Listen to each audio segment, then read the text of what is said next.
Welcome to the News Hour. Months of clashes between Israel and Palestinian militants have come to a head in the occupied West Bank. The heaviest fighting in years raged all day in Jenin, leaving at least 8 Palestinians dead and dozens wounded. Today, gunshots echoing through the Jenin refugee camp, smoke billowing into the sky. The Israel Defense Forces launched their largest West Bank operation in 2 decades, since the Second Intifada, or uprising, in the early 2000s. There were strikes and bombs. They're attacking unarmed people. They're using planes and rockets. This is not supposed to happen in the camp. Israeli drones struck targets from overhead, and hundreds of IDF soldiers engaged in gun battles with Palestinian militants. The Israeli foreign minister says the targets are militants supported by Iran. We are striking the terrorism hub with a great strength. I want to emphasize that we don't have a fight with the Palestinians. Actually, our fight is with the proxies of Iran. While the Palestinian prime minister says civilians have been targeted.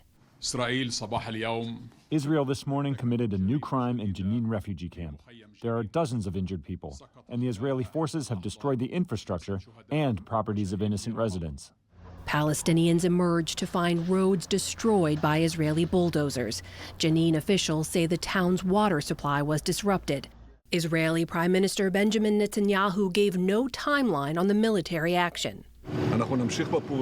We will continue this operation as long as required to restore calm and security to the people of Israel. It's the latest in a wave of violence between Israelis and Palestinians.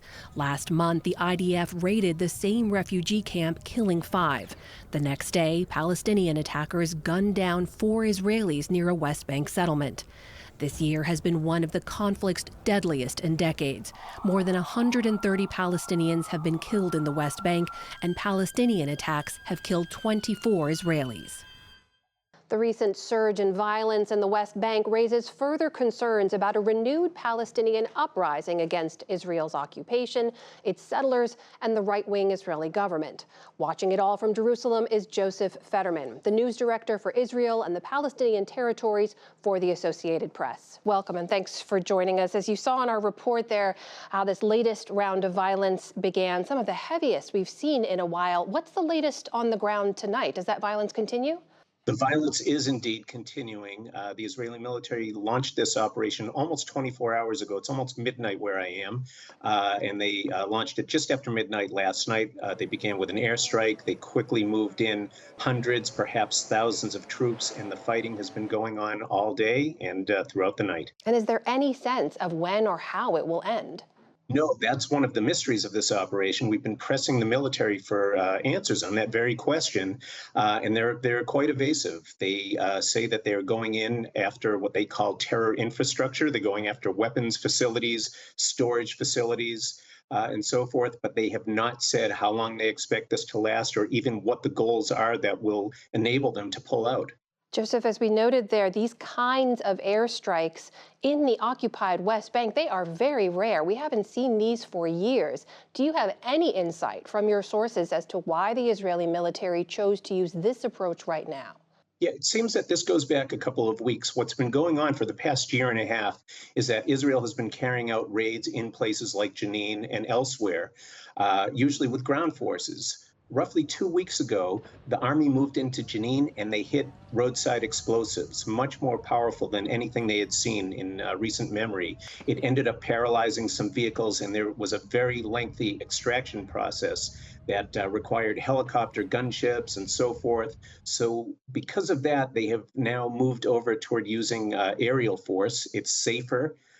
It gives them, a set of eyes in the sky, and they can do things that don't require ground forces that would put ground forces in danger.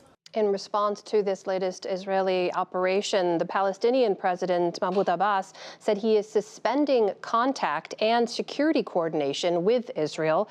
Joseph, what does that mean for what could unfold on the ground? How does that change things? It's really mostly symbolic at this point because relations with Israel's government, Israel is now led by a very far-right government that's quite hostile toward the Palestinians. There's almost no dialogue, no relations.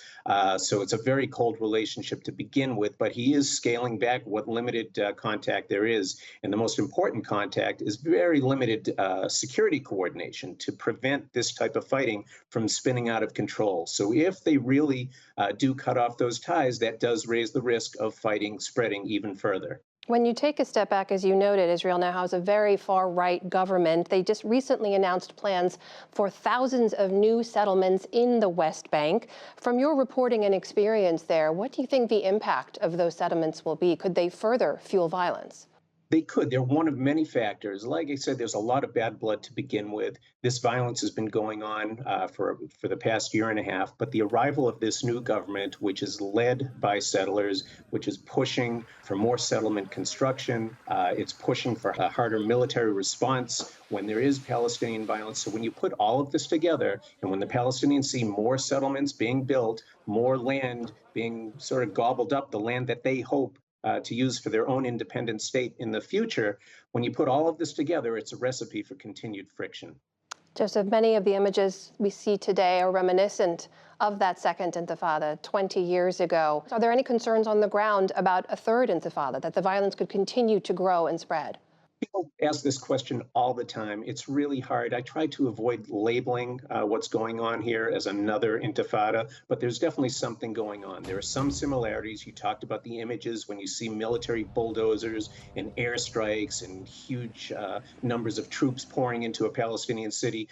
There are certainly memories of the Second Intifada, but there are also differences. The scale of fighting is much lower than it was before. The militants who are involved are slightly different. They're less organized as opposed to what we saw 20 years ago. And even the type of fighting, the type of attacks by the Palestinians are a little bit different. So to call it a third uprising, I don't know if I'd go that far, but there is definitely something underway. We've been seeing fighting going on for nearly a year and a half, and it only seems to be getting worse. That is Josef Federman, news director for Israel and the Palestinian territories for the Associated Press, joining us tonight from Jerusalem. Joseph, thank you.